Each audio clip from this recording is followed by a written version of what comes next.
Okay, so this is going to be the first kind of candid 21 questions, ask Dan anything you want to ask kind of video. And never done it before, so we'll see how this turns out. Let's see, I've got 19 questions so far, so I'm going to be kind of looking around and checking my other links and seeing what else comes in while we do this, and we'll see what you guys want to know.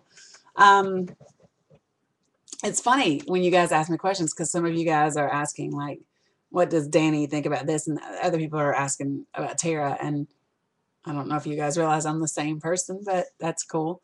The first question is Tara a romantic? And I'm reading the questions over here in case you're looking. I've got like a couple different screens happening here, so I'll put it over here so it don't look quite so crazy. Is Tara a romantic? And this question was asked on Facebook by Chase. And I would say that I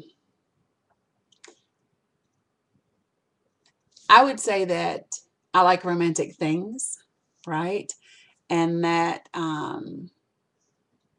and that I believe in being romantic, and that I believe that, you know, romantic stuff is great and lovely. I don't sit around and dream about the romantic, you know what I mean? Like, I'm not waiting on somebody to ride up on a white horse or buy me flowers or anything like that. So I don't sit around and believe in the fairy tale or the Cinderella, you know, happily ever after stuff. That's definitely, although I love the stories about that stuff. I don't dream about them, I guess, or wish upon stars for them, or whatever you want to say. So I don't know if that really answers your questions. So am I a romantic? Like, I like romantic movies and that sort of stuff. And I like romantic gestures. I just don't sit around waiting for them or hoping they happen, I guess, is maybe the best way to answer that. So I hope that answers your question, Chase. Question number 2. How do you know when you're forgiven? I don't, and this is from Angel. And I don't know that you can ever really know that you're forgiven. Y'all see my TV in the background. I've always wondered, how do you know when you've definitely forgiven somebody? So I don't know that I know the answer to either of those two questions. I mean, you would think that whenever somebody starts engaging with you on an intimate level again, or on a personal level again, that means that you're forgiven. But that's not always true, because some people will engage with you on those levels and be hiding the fact that they're still ultra pissed at you. So I don't know. I would say it's more important to know when you've forgiven yourself versus when somebody else has forgiven you, I guess. How do you uncondition yourself for the love of a man who isn't worth loving? Misty asked this question. You know, how do you uncondition yourself? I'm reading it again. How do you uncondition yourself for the love of a man who isn't worth loving? I guess, I would ask, how do you condition yourself for being loved? How does that happen? It's not how do you uncondition yourself for the love of a man who isn't worth loving, because you're talking about two different things. You're talking about how do you condition yourself to not want his love, and you know he's not worth loving. So I would simply say, okay, so what is it about you that makes you love people you know aren't willing to be loved? I have what a friend of mine and I call the puppy dog syndrome. I've always been a fixer.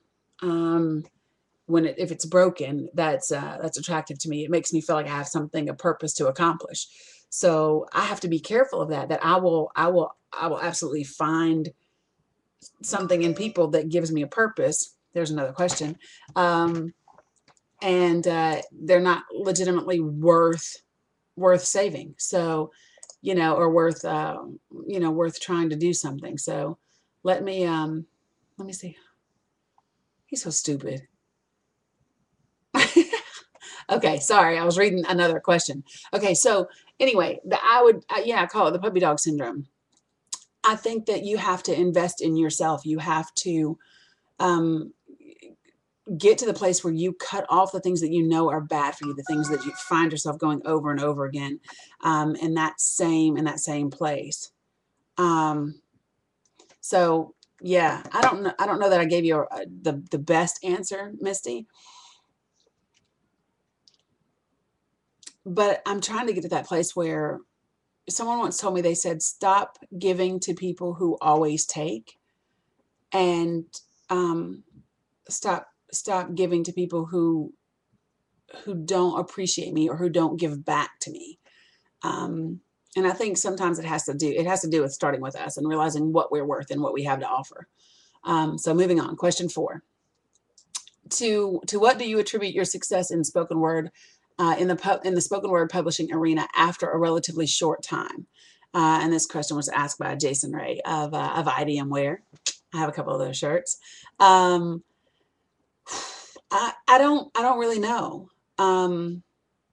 I've asked this question of people who say they really like me and they really like what I do and whatever. The answer that I get from people and what I think is that people want something real. So much of what we see now is fake and it's bullshit, and it's just whatever people think is the politically correct or socially acceptable thing to say.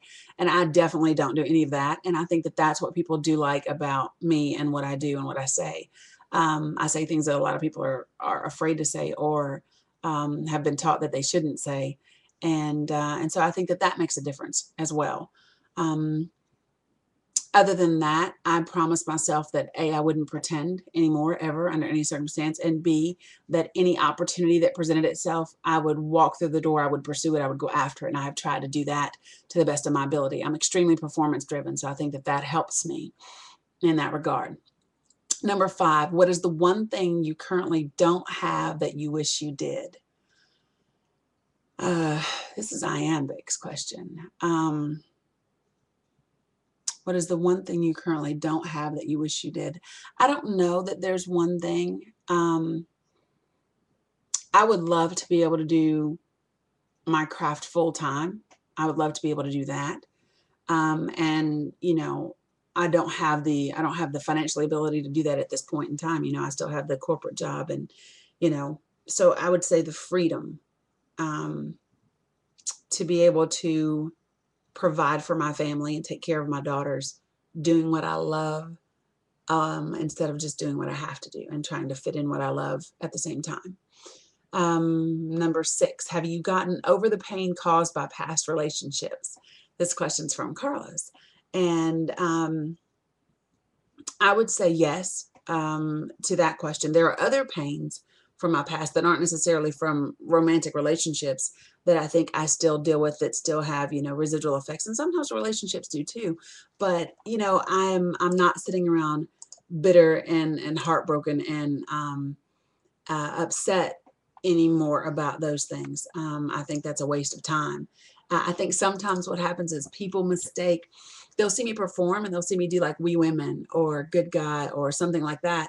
And they'll see me kind of go to that place and they'll go, oh my God, she's still so mad and she's still so bitter. And that's not true. It's that I'm performing a piece. And I'll never forget Blues telling me pretty early on, he said, when you perform a piece, you need to tap into the emotion that you felt when you wrote it. So sometimes people mistake the performance as still being mad about it. So I would say yes, Carlos, I have. 7, how do you get even with a not shit man without killing him? Um, Move on and be successful. Be happy. Mary, that's how you do that. I think that is the best way to get back at somebody who has done you wrong, male or female for that matter. Move on and move into your own and be happy without them. And that does more damage than anything you could do physically. 8, what has been your greatest motivation that keeps pushing you every day when critics or negative people have tried to slow you down? Marilyn asked this question. And I would say, I mean, everybody who knows me knows that pretty much everything I do, I do for my daughters. I push really, really hard. But, you know, I don't get a lot of people being negative around me, for whatever reason that is. Now, they might talk shit behind my back, but I don't get a lot of people trying to say, you know, Dani, this isn't going to happen, or Tara, this isn't going to happen. I don't get that. So most of the time, it's me trying to put a damper on some of the things that people say they see or think is going to happen, and I try to just, you know, kind of stay in the here and now. So. And once again, I'm performance driven. I'm extremely driven to do well at anything that I attempt to do. So so those things motivate me. Um, Number 9, how do I not fault me when others let me down? Wow. I know that can be extremely difficult, because, you know, some of us have been programmed um, to think that everything is our fault. Even other people's failures, other people's shortcomings are somehow a derivative of what we do or don't do when we engage in them. And um, I think that that's something that takes process. It takes time for you to figure out. Um, and I would say, look at the people. You know, look at the people that are doing those things. Um, this is something kind of going back to the how do you uncondition yourself for the love of a man who isn't worth loving. This question, along with that, goes back to identifying with yourself. Um, you just realize the shit ain't your fault and try to keep pushing, you know. 10, who's Tara's favorite hip hop artist and why? This is from Chase. Um, my favorite hip hop artist of all time would be Tupac, and um, and then second to Pac would be would be uh, Eminem. And let's see. Let me see if this is another one. Another question. Jeez. Yeah, he is.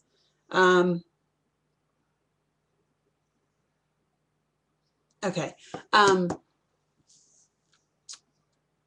What Pac? I always felt like Pac was sitting in a corner of my room with notebook and pad when he began to write, because I felt like he was telling my story. Um, a lot of that has to do with Eminem as well. I think they have the ability to write lyrics that are just insane and honest and real and don't care about being judged, and I identify with those things, and I love those things. So those are my favorites. Pac first, and Eminem second. Um, 11, why doesn't the heaviness and emotional hurt of molestation leave instantly? Or why does the hurtful BS have to linger? And this is from Angel. And I would say touch on its own, being touched in any form or fashion, good or bad, doesn't leave you instantaneously. It lingers. It leaves its mark upon you. And I think when that touch is hurtful and harmful to you, it's the same way your body, you know, it's just not something that goes away. Um, and a lot of things plays into that. It depends upon, you know, the age you are when it happens, and how do you deal with it? How do people around you deal with it? Do people know about it right away? Are you made to feel ashamed about it? Is it a secret? There's a lot of things that go into that, but I would say that it's a pretty severe violation, and those things don't leave quickly. So um, I love this last question. Okay. Hold on. That way I can ask this one. Okay. All right, I'm back. Let's look at this one. What's Tara's definition of sexy? I think sexy is an attitude. I think sexy